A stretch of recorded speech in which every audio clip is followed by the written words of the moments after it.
sendo mais atingida pelo coronavírus ou não. Então, tu acaba verificando, né, se aquela região ela está sendo ou não atingida pelo coronavírus. Então, daí a importância, nos dias de hoje, tu conhecer a cartografia. Vocês têm outras ideias, assim, de quando a gente utiliza a cartografia no dia a dia? Eu vou fazer o seguinte. Deixa eu só ver aqui. Eu vou colocar aqui para vocês, no bate-papo, um link. Esse link vai abrir umas perguntinhas assim, ó. Quando usamos a cartografia no dia a dia? Vocês podem usar 1, 2, 3, 4 palavras e enviar, ou só uma mesmo, tá tudo bem. O que acontece é que quando vocês escrevem lá, eu não posso ver quem escreveu, então fiquem bem à vontade para escreverem o que vier na cabeça de vocês. Depois é formar uma nuvem de palavras e a gente parte daí. Tá bem? Eu vou deixar aberto uns minutinhos e a gente já volta a falar sobre isso. Vocês conseguiram abrir?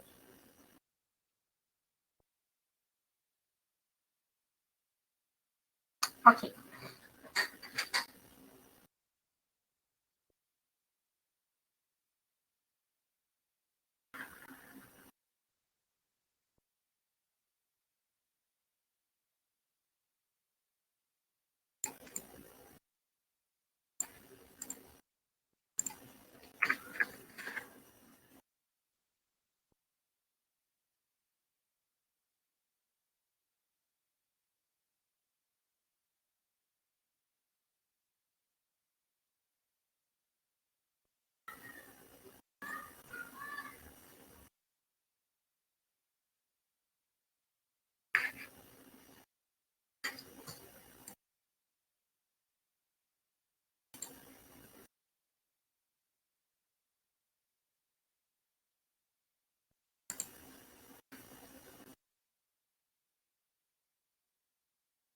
Ah, legal, apareceu aqui para mim. Eu vou abrir aqui para vocês, um momento.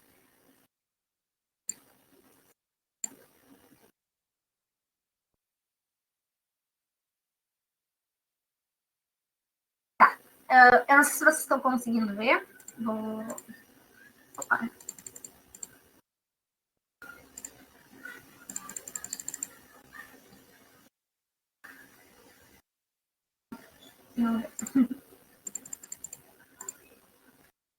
Tá. Eu não sei se vocês conseguem ver aqui, mas então, o que aparece aqui para mim? Vocês colocaram palavras como GPS, previsão do tempo, mapas, ruas, jogos, locomoção, conhecimento, saber, os horários. E eu queria dizer para vocês que está tudo correto. Então, como a cartografia ela está presente no nosso dia a dia? Se tu sabe a previsão, se tu sabe onde tu mora, tu vai saber se na tua região vai estar quente ou vai estar frio. O GPS que leva a pessoa para o trabalho ou para qualquer lugar que tu não conheça, ou que tu conheça, mas que tu queira saber um local mais rápido de chegar lá, tipo um Waze, por exemplo, tu precisa do GPS. Todas essas informações que vocês utilizaram, elas realmente fazem parte do dia a dia. Então, o que acontece? Eu vou tirar a apresentação aqui para poder conversar um pouquinho mais com vocês. Bom, então, como vocês falaram ali, realmente, ó, existe o Google Maps, existe o GPS do carro que nos leva para os locais.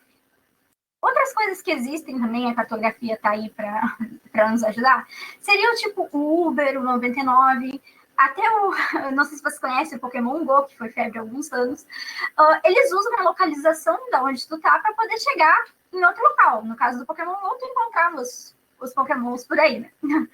O iFood, ele precisa da tua localização e da localização de todos da pessoa que vai lá, o entregador que vai pegar e vai voltar para casa para poder te levar o teu lanche. Então, todas essas coisas, elas precisam de uma posição no espaço, eles precisam saber onde está a pessoa que está vendendo, no caso, a pessoa que vai ser levada de Uber de um local para outro. Então, a importância da cartografia na vida de hoje. Vou passar para a próxima aqui. Mas e quando não existia GPS, quando não existia essas coisas tecnológicas? Como é que se fazia isso?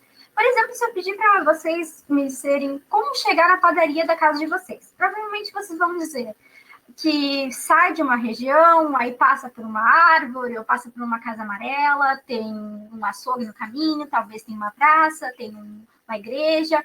vocês usam representações do espaço para tentar fazer com que eu consiga sair da tua casa, por exemplo, e ir até a padaria.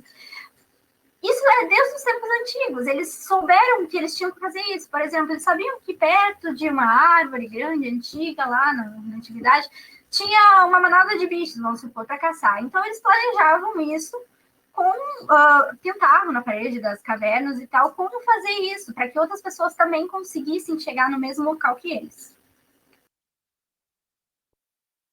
Outra coisa que a cartografia no dia a dia, por exemplo, se tu quiser ver o pôr do sol na praia, trifeliz, precisa saber onde, se o pôr do sol vai acontecer na praia, na região onde tu tá. O que acontece é que o sol ele se nasce no leste, ele se põe no oeste. E essa informação ela vai ser relevante para a vida de vocês. Por quê?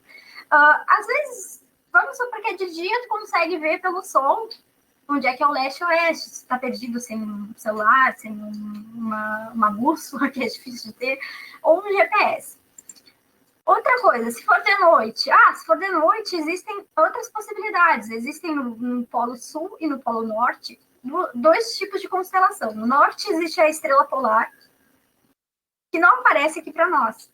E no sul existe o Cruzeiro do Sul. A gente sabe que o Cruzeiro do Sul ele está apontando para o sul. Então, se tu virar para o Cruzeiro do Sul, tu vai estar em direção sul, vai ter leste, oeste e norte nas tuas costas. Então, essa informação é válida. Se perdeu na noite, vai ter uma informação. E se você estivesse no meio de uma floresta? Aí fica a dúvida.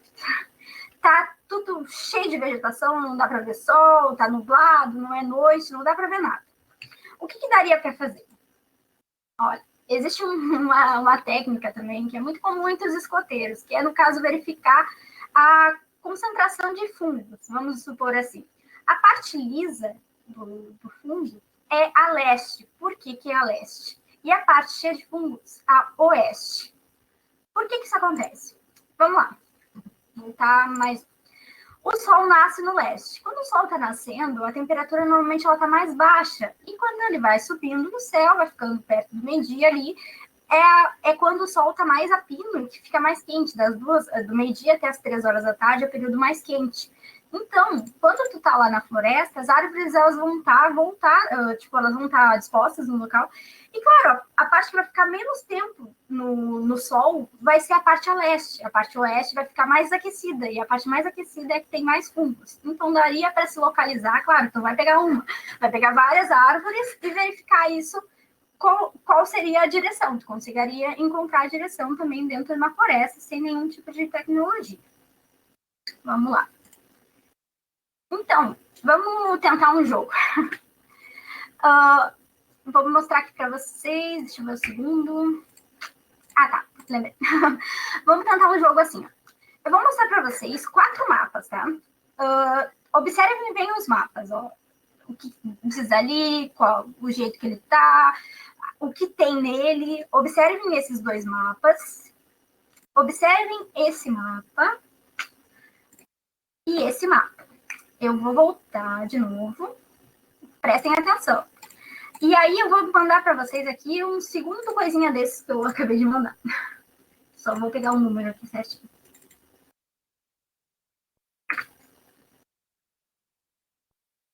Pronto.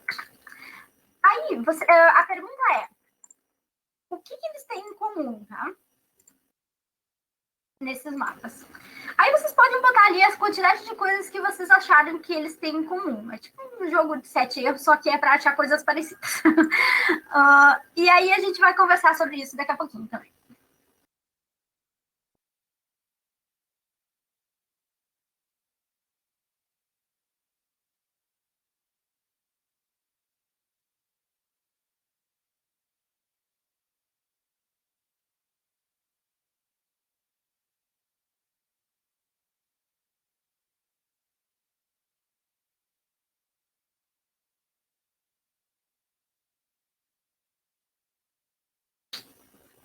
Vocês entenderam qual é do jogo.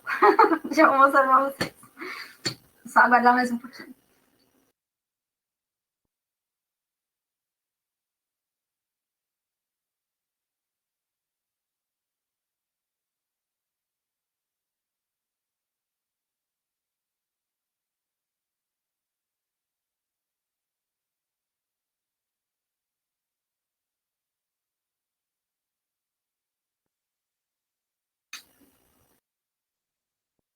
Legal, eu vou compartilhar aqui com vocês. Minha tela de novo.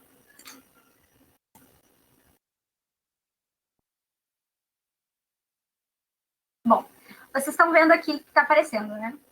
O que está bem grande aqui? Legenda. Vocês perceberam que tem legenda em todos os mapas que eu mostrei para vocês. Tem também pontos cardeais, legal. Tem as divisões, escala, legal. Localizações, as cores, as regiões, as áreas, as regiões, legendas repetiu. O que acontece? O que vocês viram? O que a gente estava mostrando aqui? Vou passar para frente. Que existem alguns elementos cartográficos que vocês verificaram ali. O que são elementos cartográficos? Para um mapa ser um mapa, ele precisa de algumas informações. E como é que é essas informações? Essas informações, elas servem para que a gente saiba como é que é. Se eu tivesse sem o nome aqui nesse mapa que eu estou mostrando para vocês, vocês saberiam dizer sobre o que é esse mapa? É mais difícil, né? Então, a primeira coisa que um mapa tem que ter é um título. A segunda coisa que ele tem que ter é uma orientação. Vocês lembram que alguém falou pontos cardeais? Então, pontos cardeais é muito importante. Por quê? Porque o norte nem sempre vai estar apontado para cima. Às vezes, dependendo da região que tu vai estar, o norte vai estar para o lado, para o outro lado. Então, sempre é importante ter a localização para a gente saber onde é que a gente está. Outra coisa importante que todo mundo falou, legenda. Sem a legenda, a gente não sabe o que as cores significam. A gente não sabe para onde a gente está indo. Então, a legenda é muito importante para isso. A escala. A escala é outra coisa muito importante. A gente hoje não vai trabalhar a escala, mas na próxima aula a gente vai trabalhar aquelas convenções de escala menor, escala maior, para que a gente possa conversar mais sobre isso, sobre fusos, coordenadas. Eu deixei essa parte um pouquinho mais pesada para a semana que vem, e a aula de hoje é uma aula mais introdutória. Tá ok? Então, a gente verificou essas coisas aqui. Eu queria perguntar para vocês o que não tem nesse mapa. Aí pode ser aqui no bate-papo mesmo, se alguém se sentir à vontade, ou se abrir o áudio. O que esse mapa está faltando? É um pega-ratão.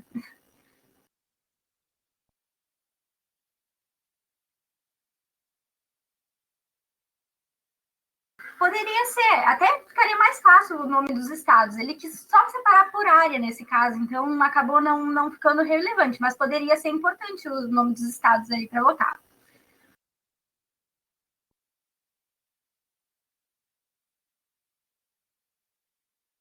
O que acontece? Esse mapa ele não tem coordenadas. Lembra que a gente falou? Até acho que vocês botaram lá, não tem coordenadas. E aí fica difícil de encontrar esse mapa. A gente sabe como é que é o Brasil, então fica mais fácil de encontrar ele lá. Mas se alguém não sabe onde fica o Brasil, nunca vai encontrar, porque as coordenadas elas vão dizer onde que vai estar aquela região. Então, essas são coisas importantes: o título, a orientação, a legenda, a escala e as coordenadas, tá bom? A gente vai falar um pouquinho mais a fundo agora de orientação.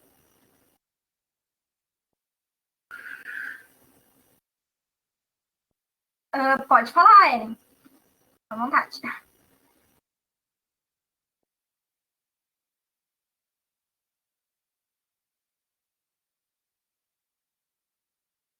Tudo bem, vou dar continuidade, mas qualquer coisa pode parar, pode perguntar. Fique à vontade.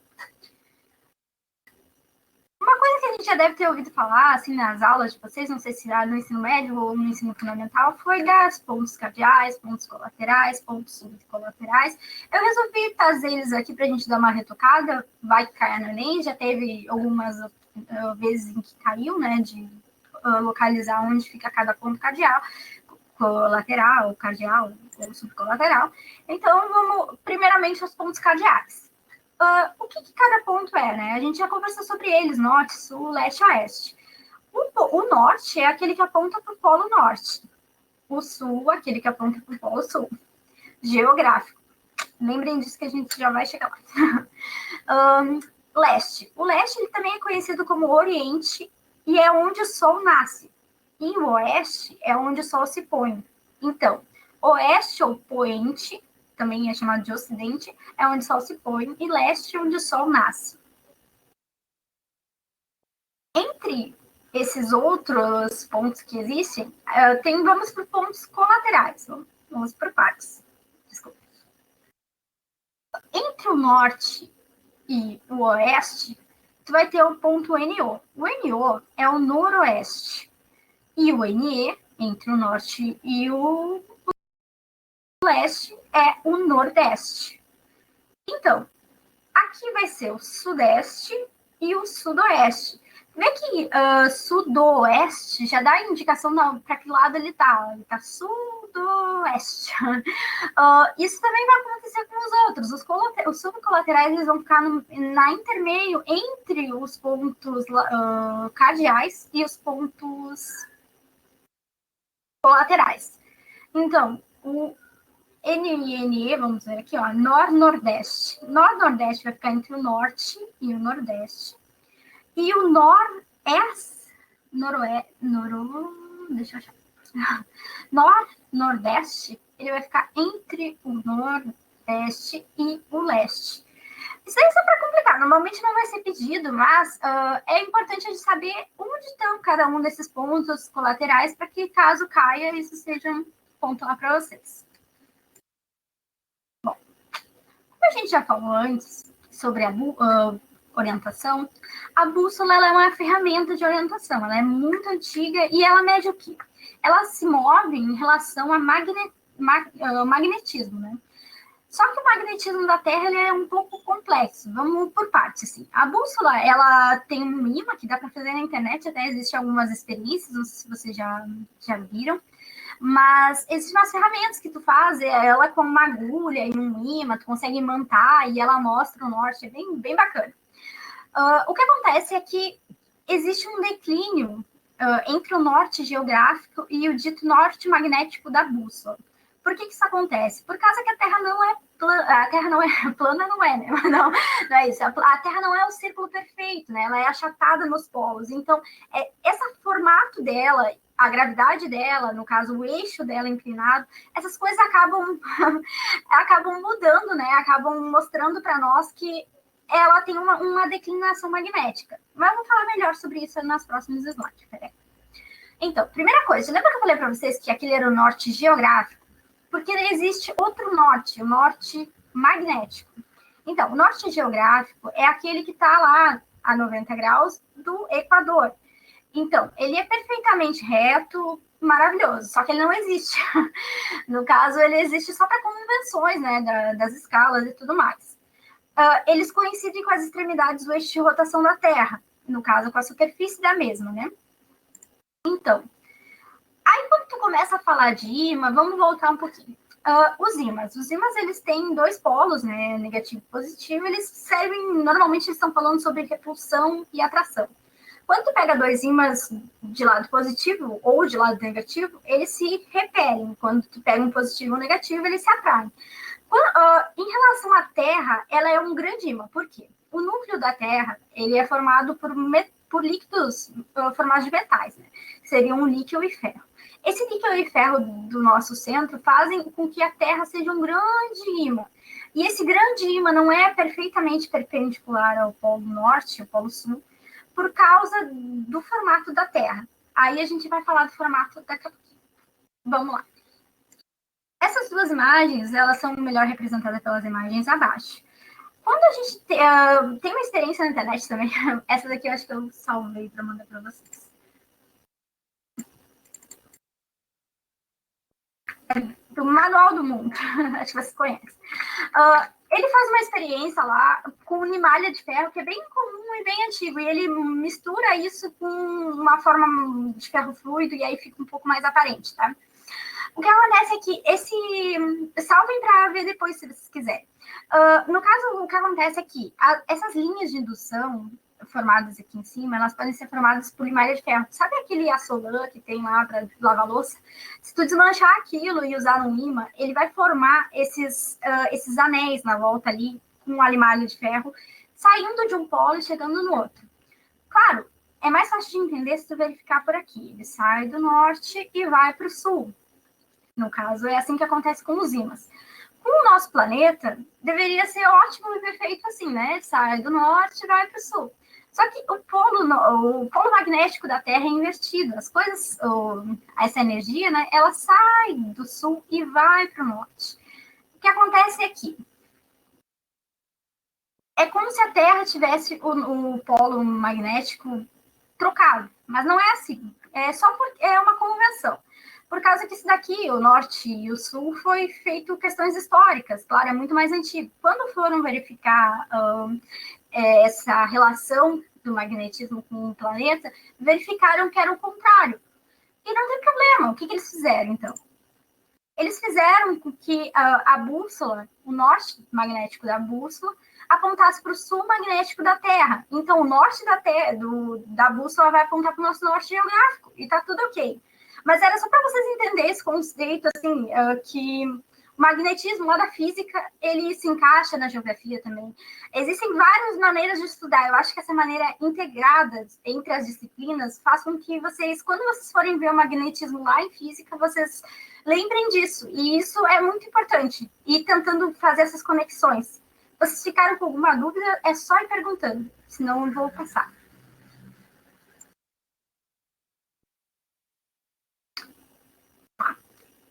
Então, vamos ao formato da Terra. Existe quem diga que a Terra é quadrada ou que ela é plana. Existem várias pessoas que dizem várias coisas, não é mesmo?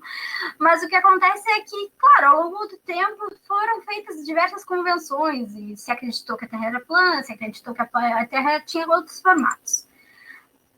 A ideia da Terra plana, ela é errada por vários motivos, mas um, assim, bem grave é por causa que, imagina que eles pensavam que quando chegasse na borda do mundo, né, da Terra plana, iria cair, só que a gravidade nunca deixaria isso acontecer. Na verdade, a gravidade é que explica a nossa forma. Tu teve lá diversos anos a Terra se formando, diversos asteroides se batendo e a gravidade, força centrífuga, fazendo com que esses asteroides, esses pedaços de asteroides se grudassem e formassem a Terra. Não teria como fazer isso no formato achatado, isso não faz muito sentido, entende? Então, a gravidade foi fazendo com que a gente ficasse no formato que a gente tem. Isso já foi pensado lá 500 anos antes de Cristo, e aí depois de um tempo, mas vamos conversar sobre isso, lá na Idade Média, eles retrocedem a esfericidade, no caso, o fato da Terra ser plana. Então acontece que, nossa, era tudo mentira, e aí eles voltam e depois avançam de novo. Faz parte, a ciência vai avançando e retrocedendo, se perguntando se aquelas coisas estavam certas. Muitas vezes isso é importante para que ela avance, porque quando tu tenta encontrar novas formas de explicar uma coisa que todo mundo já sabe, fica mais claro, vai avançando a ciência dessa forma, então não tem problema. Bom, aqui eu falo da força centrífuga, a diferença entre os dois eixos, né, que faz com que ela não seja redonda, é muito pequena. Então, para fins práticos, a forma da Terra ela é uma esfera. É tão pequena a diferença entre os polos, esse achatamento e a volta, que quando está olhando a distância, não faz diferença. Então, ela é dita como plana. Desculpa, ela é dita como esférica. Então, para a representação espacial, ela é esférica. Eu acho que vocês já devem ter ouvido falar sobre o formato geoide, que muitos dizem ser o formato da Terra. Na real, não é o formato da Terra, é a relação da gravidade que existe no planeta. Então, alguns falam que ele é um planeta sem água, mas também não é. É só para mostrar, mais ou menos, qual seria o nível do mar não perturbado. O que acontece é que nas regiões onde tem maior gravidade, poderia ser acumulado mais água, e isso fica meio difícil de falar no dia a dia, então acaba que às vezes uma notícia passa para outra e esse é o formato da Terra. Não, esse é o formato geoidal da Terra em relação à gravidade. Fica aí a dica. Bom, eu estou passando de um assunto para outro, mas vamos indo. Se quiserem voltar ou perguntar, fiquem à vontade, tá? Então, lembra que eu falei que a Terra gira no sentido de centrífuga? O que acontece? Existem movimentos que a Terra faz, que são o movimento de rotação e translação. A gente vai falar um pouquinho de cada um deles. Eu trouxe essa imagem aqui mais porque depois ela vai fazer diferença. O que acontece? A gente tem o Polo Norte e o Polo Sul. A gente tem o Círculo Ártico, que está em altas latitudes, e o Trópico de Capricórnio, que está aqui em médias latitudes, e o Círculo Antártico, que está em altas latitudes. Baixas latitudes seriam zero, e o zero é ali no Equador, tá? Depois, para em relação às projeções cartográficas, isso vai fazer uma diferença. Então, lembrem dessa foto. Bom, aqui eu trouxe uma figura do Brasil. O Brasil ele é cortado pelo eixo pela linha do Equador, né? E ele também é cortado pelo o Trópico de Capricórnio. Então, se cai numa prova, eixo do Equador e Capricórnio. Bom, um dos movimentos da Terra. A gente tem a luz do Sol incidindo sobre um corpo que não está não tá um círculo perfeito no espaço. Para você ter uma mini Terra aqui. Ele está inclinado, é um eixo pequeno de 23,5 graus, mas que faz com que a Terra não fique perpendicular ao eixo dela, né?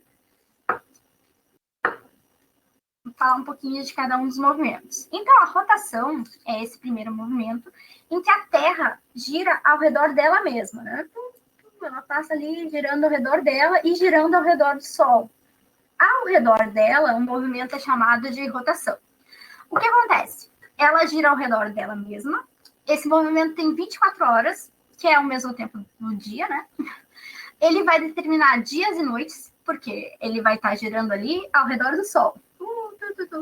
Quando ele está com essa parte virada para o Sol, é dia. Quando ele está com a outra parte virada para a escuridão, é noite. Então, ele vai determinar dia e noite. Ele determina também os fusos horários, por isso que em alguns locais é tipo 1 hora da tarde, no outro local é 5 horas da noite. Então, cada um vai ter os seus horários.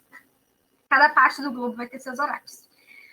Ele é um eixo de ele é ocasionado por um eixo de inclinação de 23,5. Ele pode variar 23, dependendo de quem falar. Então, vocês sempre saibam que vai estar ali entre 23 e 24 graus, tá? Ele vai determinar iluminação e aquecimento. Por isso que eu falei para vocês lá, lembra a parte do musgo ali das árvores? Isso é determinado pelo movimento de rotação. Vamos lá.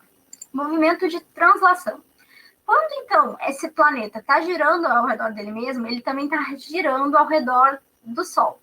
E esse movimento ao redor do Sol, ele não é igual, né? Ele vai, às vezes, se ele estiver aqui, por exemplo, ele está mais perto do Sol, quando ele chegar aqui vai estar mais longe. Isso vai determinar o quê? Isso vai determinar as estações do ano. Ele tem uma duração de 365 dias e 6 horas. Por que isso é importante? Soma 6 horas a cada 4 anos, tu vai ter um ano bissexto. Então, 366 dias. Ele determina as estações, ele também tem uma forma elíptica, né, mantém, né, a distância do Sol ao longo do tempo. Então, ele grave isso, rotação, ele é em torno do próximo eixo, ele vai determinar dia e noite, e ele tem 24 horas. Enquanto que a translação, ela dura muito mais, 365 dias e 6 horas, ela gira ao redor do Sol, a Terra, né, e ela vai determinar as estações do ano. Essa imagem aqui, ela mostra isso e como funciona. Tá lá o Sol, né? A Terra girando ao redor do Sol. Por exemplo, quando é solstício de verão, vai estar lá 21 e 22 de dezembro no Brasil, tá? O Sol ele vai estar apontando diretamente sobre o Trópico de Capricórnio, por isso que vai estar super calor para nós. Quando o Sol estiver do outro lado, lá, quando a gente estiver, na verdade, do outro lado, o Sol ele vai estar incidindo sobre o Trópico de Câncer, e aí vai estar longe para nós. E aí, nesse momento, começa o inverno para nós. É sempre importante ver, olha, em que posição o Sol vai estar mais, no caso, a Terra vai estar inclinada, né, para o lado que o Sol vai estar. E quando ela estiver inclinada para cá, vai estar uma coisa, quando estiver inclinada para o outro lado, vai estar incidindo diretamente sobre outra. Aí, quando ela estiver incidindo diretamente sobre o eixo do Equador, ela estiver girando aqui no meio, vai ter os dois equinócios, de outono e inverno. Vai depender só, isso vai depender só da posição que ela estiver indo, na verdade, porque o Sol vai estar no meio, né, na parte central, mas caso ela estiver indo e inclinando para um lado, vai ser verão, se estiver indo e inclinando para o outro, vai ser inverno. Depois. Ficou alguma dúvida, gente? Vocês me param se eu estiver falando muito rápido.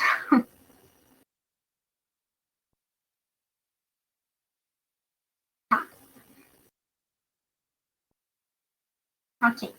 Então, a gente vai chegar aqui, então, a falar um pouquinho da história da cartografia.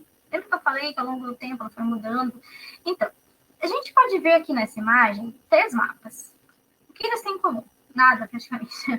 Mas o que eles têm em comum é que eles foram representações do seu tempo. Esse primeiro mapa aqui mesmo é da Berdolina, 1500 anos antes de Cristo. É um mapa encontrado numa parede de uma caverna. Esse mapa aqui é um mapa mundi lá de Nicolas de Fez, da época de 1694, das grandes embarcações, tá? E o último mapa é um mapa digital de Marte. Tu vê quanto a gente evoluiu na cartografia, né? Isso foi possível graças às tecnologias e tal. Mas é muito importante ver como a cartografia ela acompanhou a evolução do ser humano, né? A evolução tecnológica da gente. Então, é bem bacana como ele faz parte da nossa história. Lá na pré-história, né, como eles podiam fazer isso, os mapas deles nas paredes das cavernas ou nas pedras, então eles tinham uma relação de tentar representar o mundo que eles viviam, eles colocavam animais, figuras relativas ao cotidiano deles. Já na Idade Antiga, tem a colaboração do Mesopotâmicos ali, tem mapas em discos de madeira, tu vai ter uma noção melhor de esfericidade já lá na cidade, então tu vai ter um sistema de latitude e longitude. Isso é muito antigo, mapa esférico em papel, então tudo isso é muito antigo, mas já estava lá.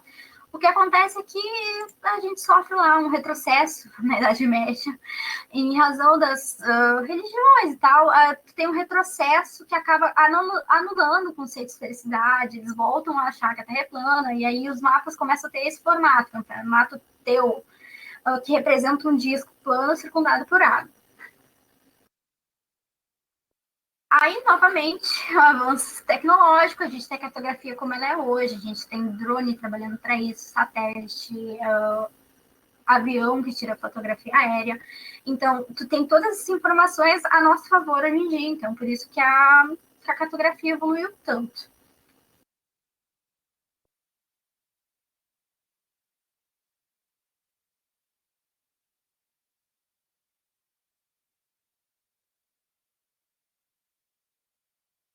Podem ir falando, gente, fiquem à vontade. Se quiserem abrir o microfone também, fiquem à vontade. Então,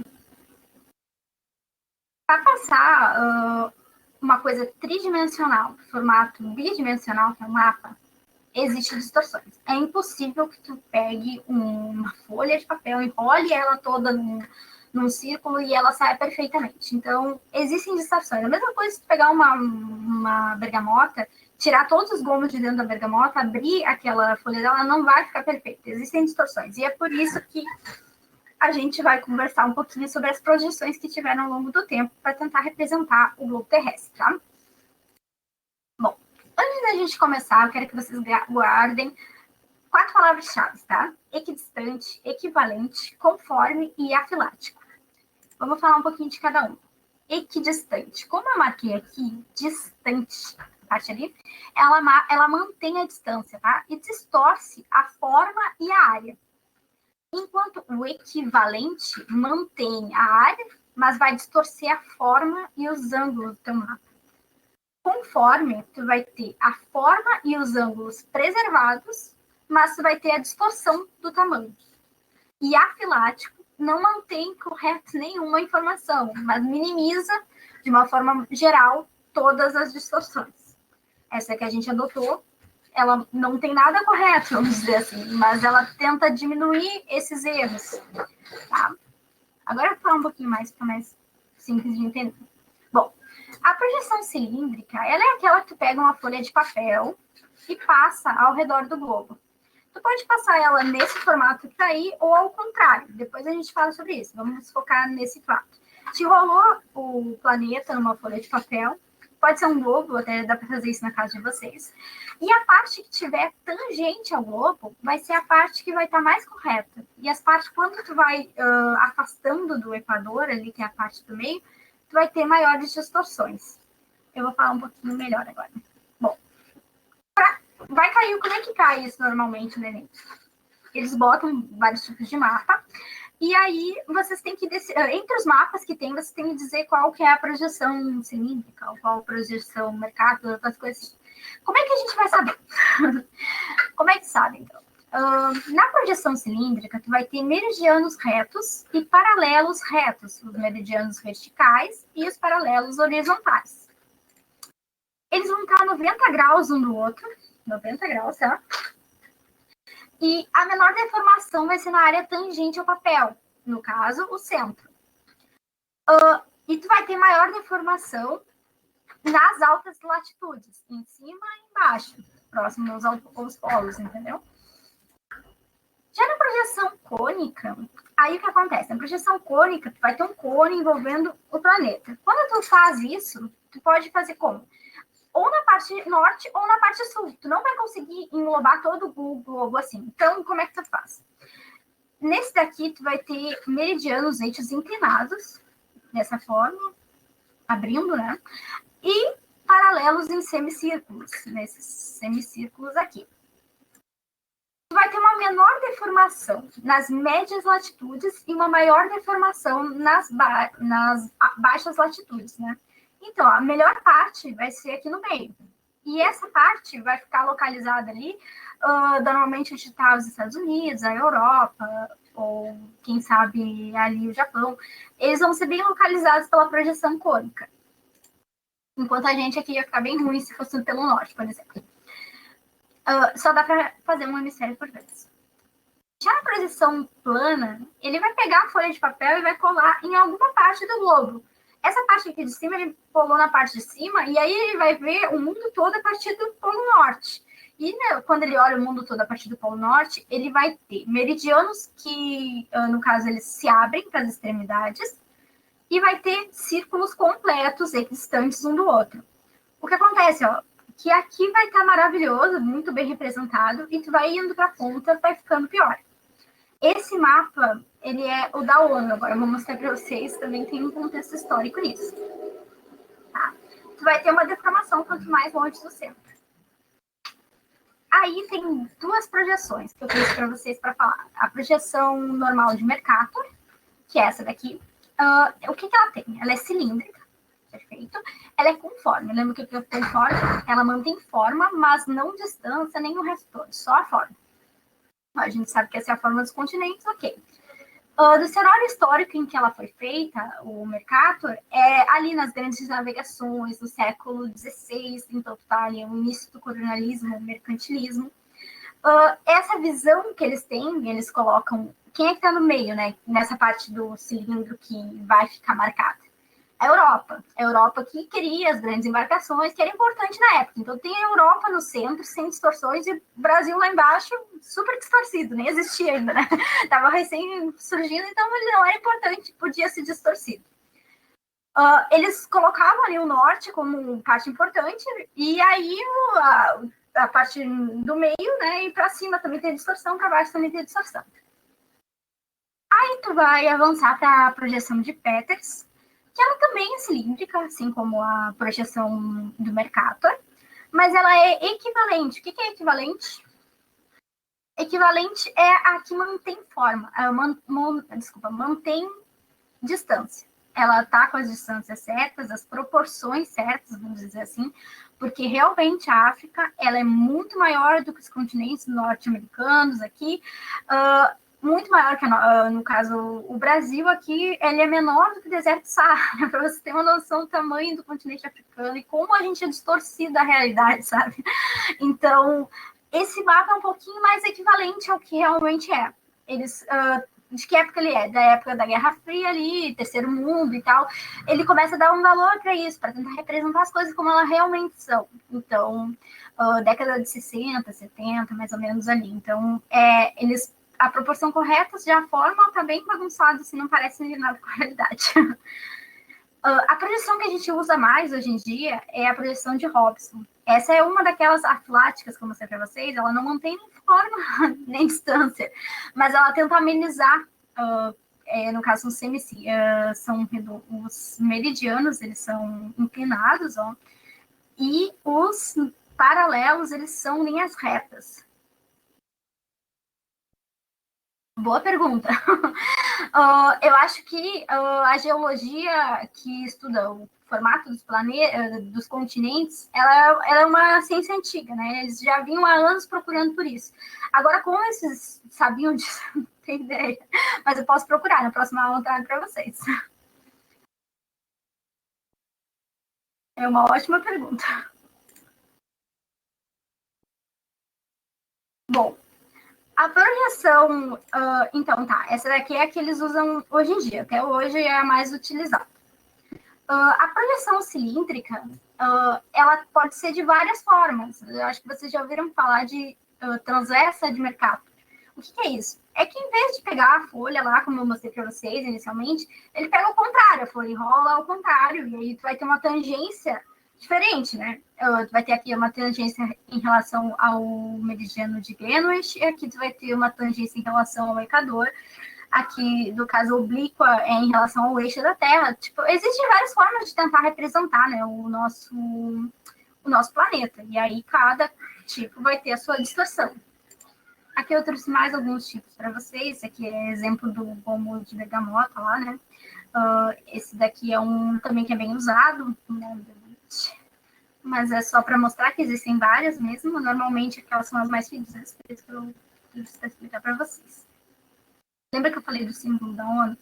Então, esse símbolo, ele é polar, plano e equidistante. E aí, claro, esse formato do símbolo da ONU representa a união dos países, povos e tudo mais, mas ele é centralizado no Polo Norte, ele não é centralizado no Polo Sul. Isso tem um motivo para isso acontecer. É porque ali, quando a ONU foi criada, em 1945, final da Segunda Guerra ali, nesse período, tu tinha a ONU criada com 5 membros fixos, né? Que eram os Estados Unidos, a Rússia, a China, a França e o Reino Unido. E eles estão ali na porção norte, então era interessante que eles ficassem no centro. Então, tem uma visão nortista também, esse símbolo. Bom, estou quase terminando, então vamos lá. As geotecnologias, como falei para vocês, avançaram muito. A gente tem hoje satélites orbitando a Terra, a gente tem a Amazon entregando de drone, a gente tem 1 milhão de satélites. Eu vou mostrar aqui para vocês a quantidade de satélites absurda que tem hoje.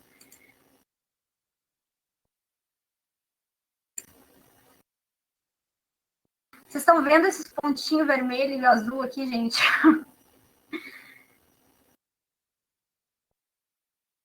Isso daqui é um site chamado Sputnik Space. Ele mostra todos os corpos que estão orbitando o planeta agora.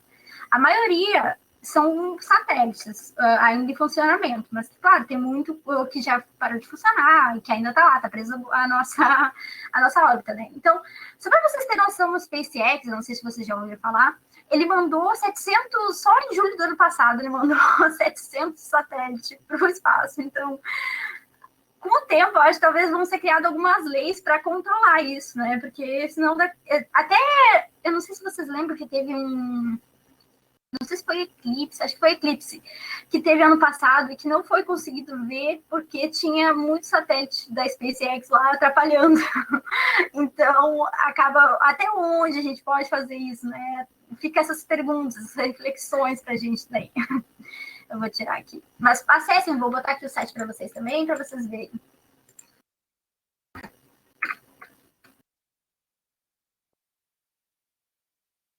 Bom, esse aqui embaixo que eu botei para vocês é o Amazônia. O Amazônia, não sei se vocês ouviram falar, foi o primeiro satélite unicamente brasileiro que existe, tá? Ele foi lançado esse ano ou ano passado. Eu sei que esse ano ele começou a funcionar. Foi lançado no final do ano passado ou nesse ano. Ele, o Amazônia 1, ele é unicamente brasileiro e ele foi lançado para verificar ali situações de desmatamento e tal, porque achavam que tinha variações dos antigos satélites. O que acontece com os satélites antigos, nossa, junto com a China. Aí fica toda aquela polêmica brasileira, né? Em relação a isso, aí eles lançaram do Brasil e verificaram do Brasil que o país realmente está muito desmatado, está até mais do que a gente achava que estava. Então, não funcionou por o que eles queriam, né? Mas tudo bem. Bom, O sistema GPS, né, que a gente conversou antes, ele funciona de uma maneira com 3 segmentos, tá? Ele tem os satélites no céu, ele tem o segmento do usuário, que é o nosso celular, o GPS na Terra, os carros, aviões e tal, e tem o segmento de controle. Esses dados do satélite são mandados para o segmento de controle, corrigidos e mandados para os usuários, tá? Como é que funciona isso? Tipo, sensoriamento remoto, aquelas imagens de satélite que eu mostrei para vocês. Como é que funciona? O Sol está lá, ele aquece a superfície da Terra, e quando ele aquece a superfície da Terra por radiação, uma parte é absorvida pelo planeta, né, pelos alvos da floresta. Eu não sei se vocês lembram daquela história da física lá, quando tu tá de preto, tu absorve muito mais luz solar do que quando tu tá com roupa branca. Então, no verão, é melhor que tu use roupas claras para refletir a luz solar e não aquecer. Isso vale mesmo para sensoramento remoto. Vai ter alvos, como, por exemplo, a água, que vai ser mais escura, que ela vai absorver todo o calor, né? E vai refletir muito pouco. Quando eu falo de absorver ou refletir, tu tá recebendo energia solar. Então, tu recebeu, uma parte fica para ti, uma parte é largada de novo para a atmosfera. O satélite, ele capta essas informações, essa energia radiante, né, reflectante, na verdade, que está vindo da Terra.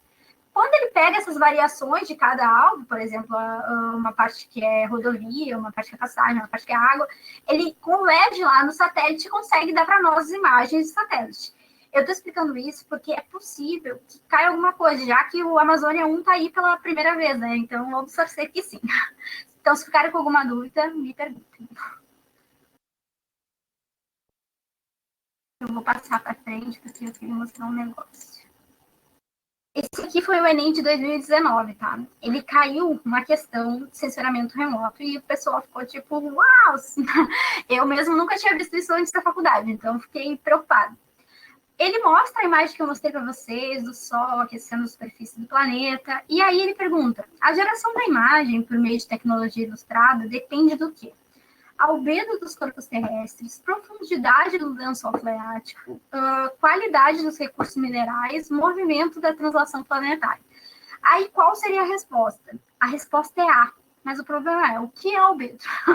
Né? Fica essa questão. O albedo é essa quantidade de reflectância, essa medida de reflectância dos corpos. No caso, cada corpo vai absorver um pouco de energia e refletir. A soma dessas reflexões lá, né, no espaço que chega no satélite vai ser o albedo. Então, a resposta para essa questão é a resposta A. Aqui eu tinha passado, mas eu vou mostrar para vocês. Existem diferentes pontos de vista, tá? Numa fotografia, por exemplo, eu posso tirar uma foto da frente da tua casa, posso tirar uma foto de um helicóptero, aí seria desse segundo jeito aqui, posso tirar uma foto de cima da tua casa, por exemplo, com um avião, ou posso tirar uma foto tua do espaço. Cada um deles vai ter uma vista específica. E ela varia, né? De acordo com a distância que tu vai estar, vamos dizer assim, com a posição. Por exemplo, eu tô aqui dentro de um estádio. Eu tirei a foto lá de dentro. Esse daqui é uma visão horizontal. Aí eu vou passar de avião lá e tirar uma foto de helicóptero. Aí, ou de drone, né? Hoje em dia ter drone facilita também. E aí tu vai ter uma imagem aérea. E quando tu tira de satélite, a imagem fica bem menor, né? Porque tu tá uma distância muito maior. Então, o nosso mesmo Maracanã tá absurdamente mais longe. Mas é só para mostrar mais ou menos onde é que fica cada coisa. Essa imagem aqui foi a primeira imagem do Amazônia 1, desse satélite brasileiro, tá? Ele mostra lá um rio bonitinho, lá na Amazônia, e é muito legal, né? Como vocês podem ver, o que aparece além do rio e da floresta ali do lado? Aparece nuvens, então tu tem vários problemas que podem afetar assim, a resolução da tua imagem, né? Como a presença de nuvens, o calor, a umidade lá, essas coisas podem acabar afetando. Aqui não vou passar. Peraí. Opa. Ah, tá. Era isso que eu queria mostrar para vocês. Isso aqui, ó, mostra Brumadinho. Lembra, não sei se vocês já ouviram falar, Brumadinho lá foi onde estourou uma barragem de rejeitos, matou muitas pessoas na época, acho que em janeiro de 2019. Isso aqui é uma imagem de satélite antes e depois desse fenômeno. Olha como a cartografia nos ajuda. Ela nos ajuda a entender fenômenos, desastres naturais que sem isso poderiam não acontecer, né? Então a gente vê a quantidade de lama aqui que afetou toda a região. Isso dá para fazer aqui, ó, vou mostrar para vocês.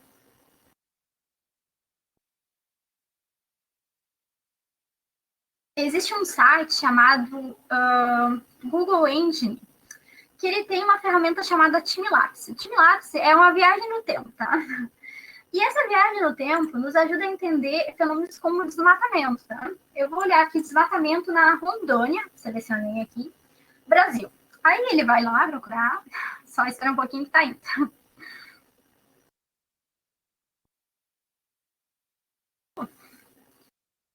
Ele vai mostrar uma região da Rondônia que ele acompanhou desde 1984. Olha, tá aumentando o tempo, tá?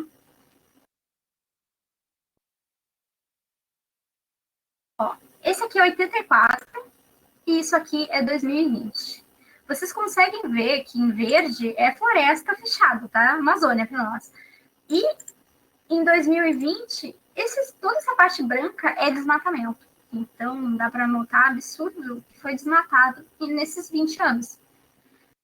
É uma ferramenta bem interessante que vocês podem verificar. Tem outras coisas, tipo como desastres, assim como na barragem, verificar desmatamento, crescimento de cidades, dá para verificar também. Sei lá, se vocês forem olhar São Paulo em 84 e São Paulo agora, vou pegar aqui e vou deixar para vocês também. Com certeza, São Paulo deve ter crescido absurdamente, Porto Alegre, até mesmo Pelotas cresceu bastante nesse tempo. Bom, eu acho que era isso mais ou menos que eu tinha preparado para vocês. Eu queria agradecer a atenção de todo mundo. Se vocês tiverem alguma pergunta, fica meu telefone, fica o e-mail da geografia. Fiquem à vontade para comunicar. Também fico aberta à resposta agora, se alguém quiser conversar. Mas eu agradeço a atenção de todo mundo. Foi ótimo estar com vocês até aqui.